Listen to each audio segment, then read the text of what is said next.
CEO water corporation engineer Syed Salahuddin Ahmed की London में मुनक़िदा global water summit 2024 में शिरकत। सैयद सलाहुद्दीन अहमद ने ग्लोबल वाटर समिट में पाकिस्तान की नुमाइंदगी की। ग्लोबल वाटर समिट में दुनिया भर के 300 ग्लोबल वाटर लीडर शरीक हुए। ग्लोबल वाटर इंटेलिजेंस ने CEO water corporation engineer Syed Salahuddin Ahmed को जनूबी एशिया से स्टीयरिंग कमेटी के रुकन के तौर पर मुंतखब किया।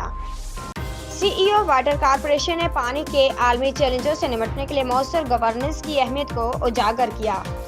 सैयद सलाहुद्दीन अहमद ने 2030 तक पायदार तरक्की के अहदाफ SDG 6 पर आलमी अफादियत के रोड मैप पर हिस्सा लिया। कई सरकर्दा यूटिलिटीज ने वाटर कॉरपोरेशन के साथ नॉन रेवेन्यू रेडिकेशन प्लान और कस्टमर रिलेशनशिप मैनेजमेंट जैसे शोबों पर काम करने पर आमादगी जाहिर की।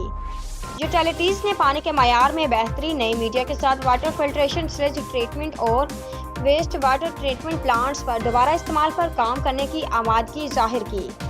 वाटर कॉरपोरेशन 2030 तक कराची के 30 लाख मजीद लोगों को पीने के साफ पानी और सीवरेज की खिदमात तक रसाई फराहम करने के लिए दुनिया के 300 रहनुमाओं के तहत अपना अहद पेश किया।